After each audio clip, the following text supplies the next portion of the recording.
Hi friend, small step में आपका स्वागत है। मैं पुष्कर ओझा आज आप लोगों के लिए लेकर आया हूं कॉमर्स से जुड़ी कुछ महत्वपूर्ण प्रश्नों को जो कि आगामी प्रतियोगी परीक्षाओं के लिए उपयोगी और महत्वपूर्ण है, जैसे M Com entrance, B Com entrance, UGC NET, GIC, PGT, TGT. हमारा आज का टॉपिक है अधिकोषण तत्व भाग 2 यानी कि बैंकिंग पार्ट 2। चलिए अपना वीडियो स्टार्ट करते हैं और देखते हैं। हमारा आज का पहला प्रश्न है, द्वितीय पंचवर्षीय योजना कब प्रारंभ हुई थी? तो इसका आंसर है द्वितीय पंचवर्षीय योजना 1956 में प्रारंभ हुई थी। चलिए इसी श्रृंखला में अपने अगले प्रश्न की ओर आगे बढ़ते हैं और देखते हैं। हमारा अगला प्रश्न है, माल आयात हेतु विदेशी विनिमय को कौन बैंक स्वीकृत करता है? तो इसका आंसर है एक्सिम बैंक उसे स्वीकृति प्रदान करता है। चलिए इसी श्रृंखला में अपने अगले प्रश्न की ओर आगे बढ़ते हैं और देखते हैं। हमारा अगला प्रश्न है, भारत में नोट निर्गमन व्यवस्था किस प्रणाली पर आधारित है? तो इसका आंसर है न्यूनतम कोष प्रणाली या न्यूनतम रिजर्व प्रणाली पर। चलिए इसी श्रृंखला में हम अपने अगले प्रश्न की ओर आगे बढ़ते हैं और देखते हैं।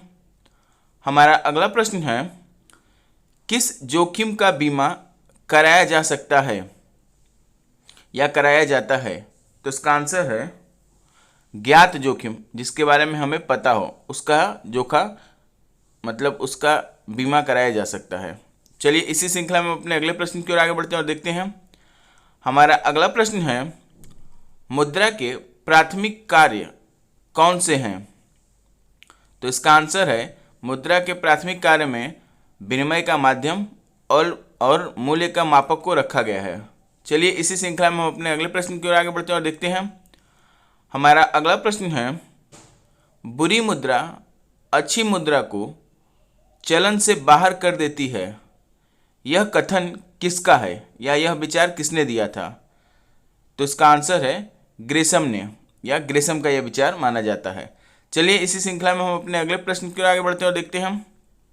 हमारा अगला प्रश्न है, मुद्रा वह है जिसे सर्वग्राह्यता प्राप्त हो, मुद्रा का यह कथन किसने दिया है? तो इसका आंसर है मुद्रा वह है जिसे सर्वग्राह्यता प्राप्त हो, यह कथन सेलिंगमैन का है। चलिए इसी श्रृंखला में अपने अगले प्रश्न की ओर आगे बढ़ते हैं और देखते हैं। हमारा अगला प्रश्न है, धातु की बनी मुद्रा को किसकी संज्ञा दी गई है? तो इसका आंसर है धातु की बनी मुद्रा को पदार्थ मुद्रा की संज्ञा दी गई है। चलिए इसी श्रृंखला में अपने अगले प्रश्न की ओर आगे बढ़ते हैं और देखते हैं। हमारा अगला प्रश्न है, एक अच्छे मुद्रा पदार्थ में कौन से गुण होते हैं या कौन से गुण होने चाहिए? तो इसका आंसर है एक अच्छे मुद्रा पदार्थ में विभाजकता होना चाहिए, टिकाऊपन होना चाहिए और वहनीयता होनी चाहिए। चलिए इसी श्रृंखला में हम अपने अगले प्रश्न की ओर आगे बढ़ते हैं और देखते हैं। हमारा अगला प्रश्न है, किस पद्धति में देश की प्रधान मुद्रा कागज की होती है? तो इसका आंसर है पत्र मुद्रामान में। चलिए इसी श्रृंखला में हम अपने अगले प्रश्न की ओर आगे बढ़ते हैं और देखते हैं। हमारा अगला प्रश्न है, सांकेतिक मुद्रा किसे कहते हैं? तो इसका आंसर है सांकेतिक मुद्रा कागज के नोटों को कहा जाता है या कागज के नोट को माना जाता है। चलिए इसी श्रृंखला में हम अपने अगले प्रश्न की ओर आगे बढ़ते हैं और देखते हैं। हमारा अगला प्रश्न है, जिस मुद्रा में देश के समस्त लेन देन होते हैं वह क्या कहलाती है? तो इसका आंसर है जिस मुद्रा में देश के समस्त लेन देन होते हैं उसे प्रधान मुद्रा कहते हैं। चलिए इसी श्रृंखला में हम अपने अगले प्रश्न की ओर आगे बढ़ते हैं और देखते हैं। हमारा अगला प्रश्न है, मौद्रिक नीति किससे संबंधित होती है, या इसको ऐसे भी कह सकते हैं मौद्रिक नीति का संबंध किससे होता है? तो इसका आंसर है मौद्रिक नीति का संबंध मुद्रा एवं साख की पूर्ति से लगाया जाता है। चलिए इसी श्रृंखला में अपने अगले प्रश्न की ओर आगे बढ़ते हैं और देखते हैं। हमारा अगला प्रश्न है, भारतीय मुद्रा किस प्रकार की मुद्रा है? तो इसका आंसर है भारतीय मुद्रा विधिग्राह्य मुद्रा है। चलिए हम अपने अगले प्रश्न की ओर आगे बढ़ते हैं और देखते हैं। हमारा अगला प्रश्न है, प्रबंधित मुद्रामान के नाम से किसे जाना जाता है? तो इसका आंसर है प्रबंधित मुद्रामान के नाम से पत्र मुद्रामान को भी जाना जाता है। यह इसका दूसरा रूप माना जाता है। चलिए इसी श्रृंखला में हम अपने अगले प्रश्न की ओर आगे बढ़ते हैं और देखते हैं। हमारा अगला प्रश्न है, भारत में नोट निर्गमन का अधिकार किस बैंक को है या किस बैंक को होता है? तो इसका आंसर है केंद्रीय बैंक को, और भारत का केंद्रीय बैंक आरबीआई है, यानी रिजर्व बैंक ऑफ इंडिया है। चलिए इसी श्रृंखला में अपने अगले प्रश्न की ओर आगे बढ़ते हैं और देखते हैं। हमारा अगला प्रश्न है, रिजर्व बैंक ऑफ इंडिया की स्थापना कब हुई थी? तो इसका आंसर है रिजर्व बैंक ऑफ इंडिया की स्थापना 1 अप्रैल 1935 ईस्वी को हुई थी। चलिए इसी श्रृंखला में हम अपने अगले प्रश्न की ओर आगे बढ़ते हैं और देखते हैं। हमारा अगला प्रश्न है, 1 रुपए की भारतीय मुद्रा पर किसके हस्ताक्षर होते हैं? तो इसका आंसर है 1 रुपए के भारतीय मुद्रा पर भारत सरकार के वित्त सचिव के हस्ताक्षर होते हैं। चलिए इसी श्रृंखला में अपने अगले प्रश्न की ओर आगे बढ़ते हैं और देखते हैं। हमारा अगला प्रश्न है, रिजर्व बैंक ऑफ इंडिया यानी कि आरबीआई का राष्ट्रीयकरण कब हुआ था? तो इसका आंसर है रिजर्व बैंक ऑफ इंडिया का राष्ट्रीयकरण 1 जनवरी 1949 ईस्वी को हुआ था। चलिए इसी श्रृंखला में हम अपने अगले प्रश्न की ओर आगे बढ़ते हैं और देखते हैं। हमारा अगला प्रश्न है, रिजर्व बैंक ऑफ इंडिया का प्रमुख कार्यालय या मुख्य कार्यालय कहाँ स्थित है? तो इसका आंसर है रिजर्व बैंक ऑफ इंडिया का प्रमुख कार्यालय मुंबई में स्थित है। चलिए हम अपने महत्वपूर्ण श्रृंखला में आगे बढ़ते हैं और देखते हैं। हमारा अगला प्रश्न है, रिजर्व बैंक के प्रबंध संचालक मंडल में कितने सदस्य होते हैं या कितने सदस्यों को रखा जाता है? तो इसका आंसर है रिजर्व बैंक के प्रबंध संचालक मंडल में 20 सदस्य होते हैं। चलिए इसी श्रृंखला में अपने अगले प्रश्न की ओर आगे बढ़ते हैं और देखते हैं। हमारा अगला प्रश्न है, रिजर्व बैंक के स्थान पर कौन सा बैंक केंद्रीय बैंक का कार्य करता है?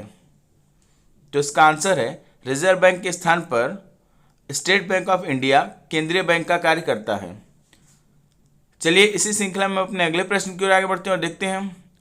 हमारा अगला प्रश्न है, रिजर्व बैंक द्वारा प्रतिभूति रहित ऋण प्रदान करना यह रिजर्व बैंक का कौन सा कार्य माना जाता है? तो इसका आंसर है यह रिजर्व बैंक का वर्जित कार्य माना जाता है। चलिए इसी श्रृंखला में अपने अगले प्रश्न की ओर आगे बढ़ते हैं और देखते हैं। हमारा अगला प्रश्न है, 14 बड़े बैंकों का राष्ट्रीयकरण कब हुआ था? तो इसका आंसर है 14 बड़े बैंकों का राष्ट्रीयकरण 19 जुलाई 1969 को हुआ था, 1969 में हुआ था। चलिए इसी श्रृंखला में अपने अगले प्रश्न की ओर आगे बढ़ते हैं और देखते हैं। हमारा अगला प्रश्न है, भूमि विकास बैंक सामान्यतः किस पर ऋण प्रदान करता है? तो इसका आंसर है भूमि विकास बैंक कृषकों की भूमि की जमानत पर उन्हें ऋण प्रदान करता है। चलिए इसी श्रृंखला में अपने अगले प्रश्न की ओर आगे बढ़ते हैं और देखते हैं।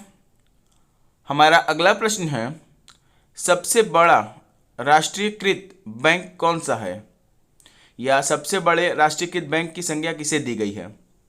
तो इसका आंसर है सबसे बड़ा राष्ट्रीयकृत बैंक भारत में स्टेट बैंक ऑफ इंडिया को माना जाता है या माना गया है। चलिए इसी श्रृंखला में हम अपने अगले प्रश्न की ओर आगे बढ़ते हैं और देखते हैं। हमारा अगला प्रश्न है, बैंक की साख निर्माण शक्ति किस बात पर निर्भर करती है? तो इसका आंसर है बैंक की साख निर्माण शक्ति नगद जमा, साख जमा तथा अधिविकर्ण सुविधा पर आधारित होती है। चलिए इसी श्रृंखला में अपने अगले प्रश्न की ओर आगे बढ़ते हैं और देखते हैं।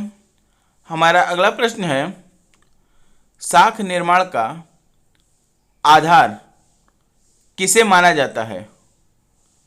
तो इसका आंसर है, साख निर्माण का आधार नगद कोष अनुपात को माना जाता है। चलिए इसी श्रृंखला में अपने अगले प्रश्न की ओर आगे बढ़ते हैं और देखते हैं।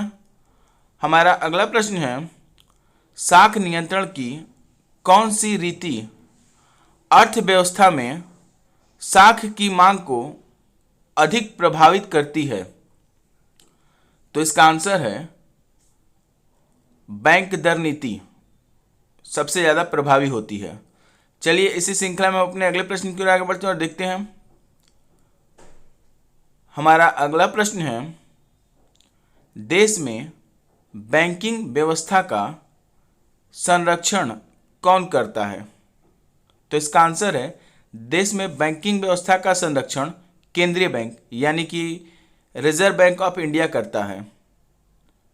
ऐसे महत्वपूर्ण प्रश्नों के लिए मेरे चैनल को लाइक, सब्सक्राइब और शेयर जरूर करें। और हाँ मित्रों, बेल आइकन दबाना न भूलें, जिससे कि मेरी नई वीडियो की अपडेट आपको मिलती रहे। हम इसी तरह महत्वपूर्ण प्रश्नों की श्रृंखला आपके समक्ष लेकर प्रस्तुत होते रहेंगे। धन्यवाद।